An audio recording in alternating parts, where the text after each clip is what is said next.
नमस्कार, जय श्री राम। मैं पायल श्रीवास्तव, को फाउंडर और CEO status genuine infra private limited की। आज मैं आपको बताने वाली हूँ अयोध्या में राम मंदिर की सेफ्टी को लेकर के, वहाँ की सुरक्षा व्यवस्था को लेकर के क्या क्या नए अपडेट्स आए हुए हैं। राम मंदिर की सुरक्षा व्यवस्था का ध्यान पहले से ही बहुत ज़्यादा रखा जा रहा था और काफ़ी कड़ी सुरक्षा व्यवस्था यहाँ पर बनाई गई थी, लेकिन अब इसको चेंज करके एक नए रूप में दोबारा से इसको शुरू किया जा रहा है। राष्ट्रपति भवन और संसद भवन के जैसी ही राम मंदिर की सुरक्षा व्यवस्था करने की भी तैयारी हो चुकी है।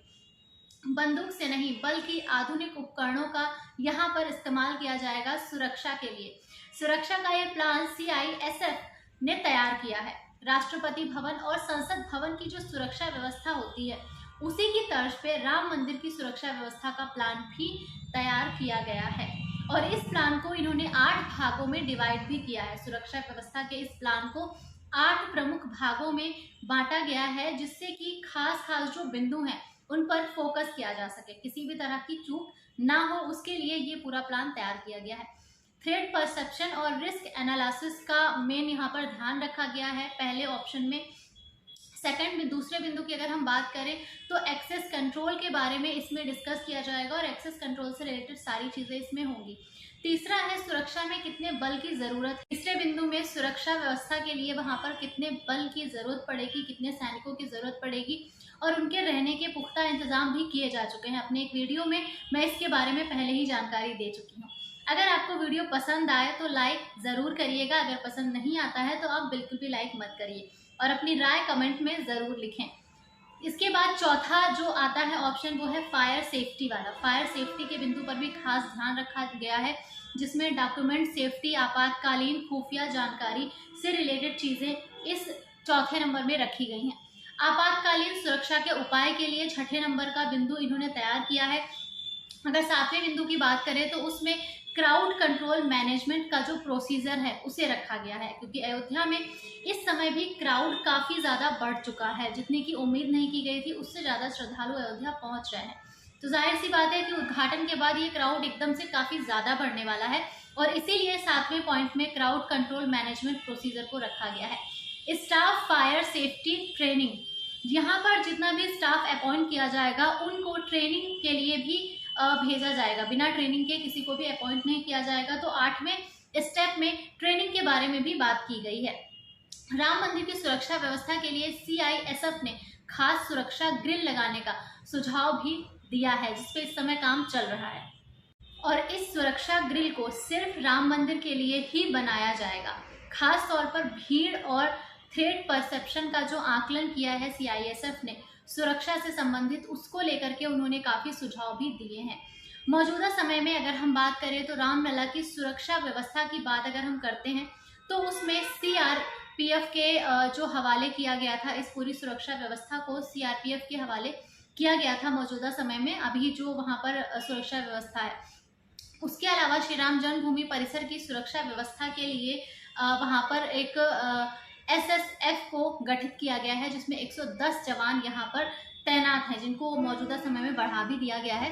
इन्हें 1 हफ्ते का स्पेशल प्रशिक्षण भी दिया गया था। अयोध्या में अपॉइंट करने से पहले इन्हें 1 हफ्ते का प्रशिक्षण भी दिया गया था। CO अयोध्या SK गौतम और CO पुलिस लाइसेंस के अनुसार अगर हम बात करें, उन्होंने जो बताया है उसके हिसाब से 270 SSF के जवानों का ग्रुप अयोध्या में तैनात है और इसके साथ ही CM की एक स्पेशल फोर्स जो गठित की गई है वो भी रामलला की सुरक्षा में यहाँ पर तैनात है।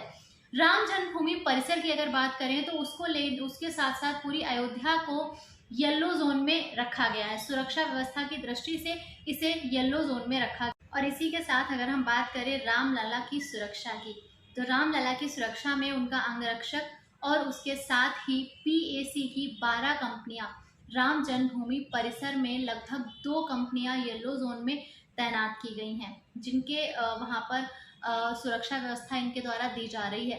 CRPF की अगर हम बात करें तो उनकी 5 कंपनी पुरुष की और महिला की 1 कंपनी, उनकी 5 कंपनियां हैं, जिसमें से 1 महिला कंपनी भी है जो महिला बटालियन राम जन्मभूमि की सुरक्षा में वहां पर तैनात की गई है।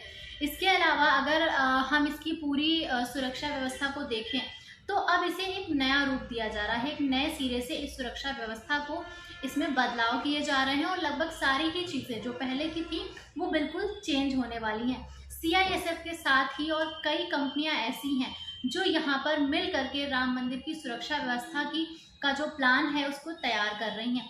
इसके अलावा अगर हम बात करें फिजिकल सिक्योरिटी की, जो फिजिकल सिक्योरिटी अभी तक हमें राम मंदिर में देखने के लिए मिल रही थी, उसके बजाय आधुनिक सुरक्षा उपकरणों और तकनीकी का भी यहाँ पर समावेश किया जाएगा। पूरी तरह से यहाँ पर जो है फिजिकल सिक्योरिटी पे डिपेंड नहीं रहा जाएगा, बल्कि 70 से 80% चीज़ें आधुनिक सुरक्षा व्यवस्था और उपकरणों का इस्तेमाल करके यहाँ पर की जाएंगी। तो न सिर्फ सुरक्षा व्यवस्था अपग्रेड होगी, बल्कि अगर हम बात करें रामलला की सुरक्षा की, तो रामलला की सुरक्षा में उनका अंगरक्षक और उसके साथ ही PAC की 12 कंपनियां, राम जन्मभूमि परिसर में लगभग 2 कंपनियां येलो जोन में तैनात की गई हैं, जिनके वहां पर सुरक्षा व्यवस्था इनके द्वारा दी जा रही है।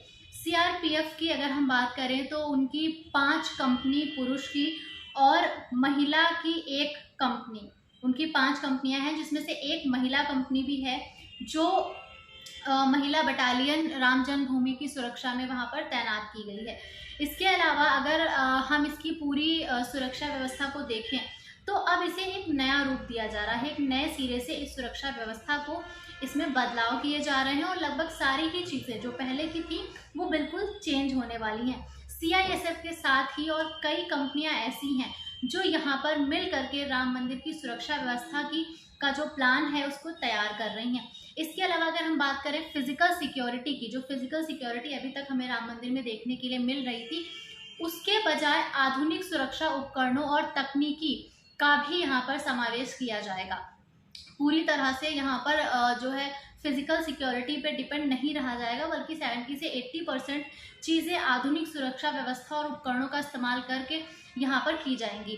तो न सिर्फ सुरक्षा व्यवस्था अपग्रेड होगी, बल्कि सुरक्षा व्यवस्था को न सिर्फ अपग्रेड किया जा रहा है, बल्कि ये पूरी तरह से बदलने वाली है, इसे पूरी तरह से बदल दिया जाएगा। क्योंकि जो पहली सुरक्षा व्यवस्था जो पहले यहाँ पर चल रही थी, मंदिर बनने के बाद सुरक्षा के और भी पुख्ता इंतजाम यहाँ पर किए जा रहे हैं। और अगर राम मंदिर की जो सुरक्षा व्यवस्था है, अगर उसको राष्ट्रपति भवन और संसद भवन के जैसी सुरक्षा दी जा रही है, तो आप समझ सकते हैं कि अयोध्या की सुरक्षा व्यवस्था आने वाले समय में कैसे दिखने वाली है। तो अगर आप भी अयोध्या आने का प्लान अभी कर रहे हैं या फिर आप जनवरी के बाद अयोध्या आना चाहते हैं दर्शन करने के लिए, तो आने से पहले एक बार वहाँ के रूल रेगुलेशंस के बारे में ज़रूर जानकारी आप हासिल करें।